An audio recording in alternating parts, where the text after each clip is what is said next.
So when we started, we knew there was this need where people today have this need for purchasing products, and the way they were doing it in the offline world was very inefficient. You have very little selection of products, the prices are actually quite high, it's very inconvenient with all the traffic, so we knew there was this demand and that internet was a better way to solve and to address this demand. So when we started 7 years ago, we opened our business in 4 countries in parallel. We started in Morocco, in Egypt, in Nigeria, and in South Africa, because this is where you have the biggest internet population. And very quickly we figured out that we had to build a platform where we could bring the sellers, bring the consumers, and connect them together so they can work in a more efficient way. That's how we started.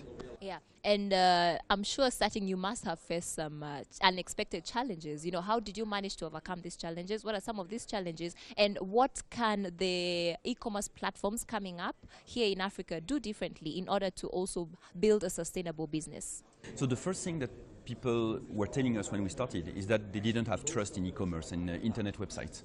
And so when someone tells you he doesn't trust, you have 2 options. Either you force him or you listen.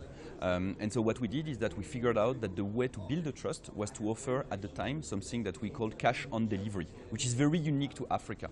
And that means that when you purchase on the platform, you don't pay for anything, and you only pay when you receive the product at your doorstep, which was a very instrumental decision to make people start using e-commerce and Jumia.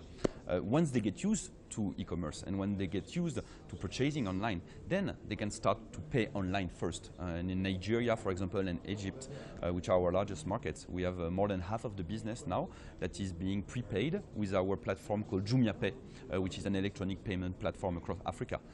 So you see that people first need to get the trust, and you have to listen to them and build the right processes and the right value proposition for them, and then when they get used to it and when they get used to purchasing online, they can switch to prepayment. Yeah. Now, the BCG report that has been released here at the Africa CEO Forum states that e-commerce platforms will create around 3 million new jobs across the continent by 2025. Now, are these jobs sustainable?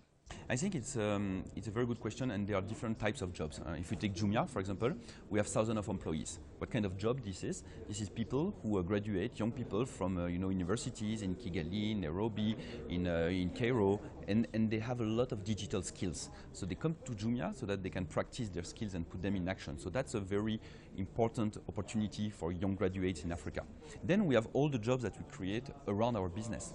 We have more than 80,000 sellers on our platform. They all have employees that help them run their business on Jumia. We have thousands of logistic partners that get their business through our orders that they deliver to our consumers. They also invest into motorbikes and trucks, and they hire more drivers. So all of that are jobs that we create and that we help scale in a professional way for people who used to be shopkeepers on a market waiting for a consumer to drop by the shop. Now he still has his own shop, but he also has Jumia. Same for a motorbike driver who was waiting to have a consumer to drive in the city. Now he still does that, but on top of it, he has everyday orders to deliver for Jumia. So those are jobs that are bringing some of the informal economy into a professional and formal business where people can scale and build a business out of it. Yeah, and now you've just touched on the youth, and these movements across all African countries where the continent wants to build a digital economy. Now, do you think that the policies on ground are actually creating a conducive environment for the youth to take up this challenge and penetrate into the digital world? I mean, from our perspective, we see every year thousands and thousands of great, amazing talents coming out of the universities. So we see that pool of talent coming. I think their challenge is to find more work opportunities. We are one job opportunity for them to put what they learn at school and university in practice. I think there should be many more, so that you have this environment of companies that need those jobs and can build digital skills beyond graduation. So I think the talent is there. We are very happy to find it. I think it would be amazing if we were more businesses needing these talents. Yeah, and now we also see that there are concerns when it comes to the government side. As you had mentioned earlier, trusting the online platforms, and we see some of these governments, some of the challenges that are posed to these African governments include loss of regulatory control, personal data protection. Now, how can they move around this and to find a solution to this? I think there are a lot of topics where the governments are going in a very pragmatic and perfect approach. If you take take data protection, for example. There are very few regulations in Africa, but there are very good ones now, very recent in Europe. And every government is looking at those regulations and saying, okay, this is where we need to be.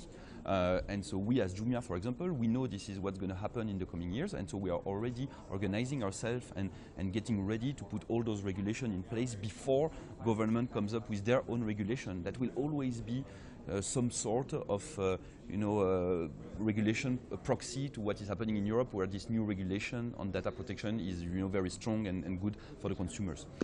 Then for the rest, we are helping this informal sector to go into the formal sector, the sellers and the logistic partners and everybody to have a proper job, a proper pay slip, a proper entity, company that pay taxes. So I think we work very well with the governments to help foster this environment that brings value to the country and to our ecosystem.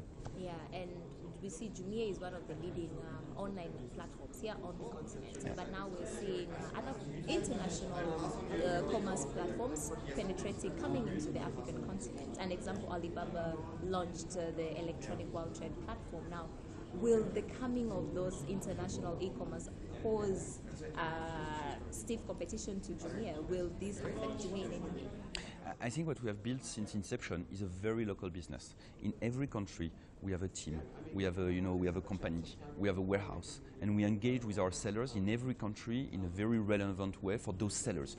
You don't work with the sellers in Egypt like you do in Kenya, like you do in Nigeria. So the first thing is to be relevant to your sellers. The second thing is how you engage also your consumers. What can they buy? What are the products that they want?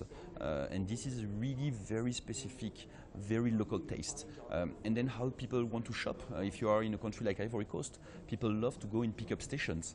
If you are in a country like Nigeria, people love to have door delivery. So all those very subtle things are very important if you want to build a scalable and a relevant business in each country, and that's what we are focusing on. Yeah, now that is interesting. You're looking at the country and tailoring the product you're giving them according to what the people want. But now, how can you ensure balance between that and scaling the business? Because that can pose a bit of a challenge. I think our consumers, but like anywhere in the world, they all aspire for the same thing.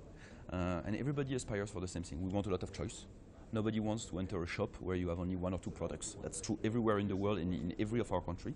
People want to have great price. It's true everywhere. There is not one country where people are more price or less price conscious. Everybody wants the best price. And people want to have a great convenience. They want a product, a delivery that works, we deliver on time, etc. This is the same everywhere. What differs is some countries, they prefer this brand of phone, this brand of fashion. In some countries, you have Ramadan. In other countries, they will be qualified for the African Cup of Nations. In some countries, they watch more TV. In some countries, they listen more to the radio. So the local adaptation is very important, but the aspiration is the same everywhere.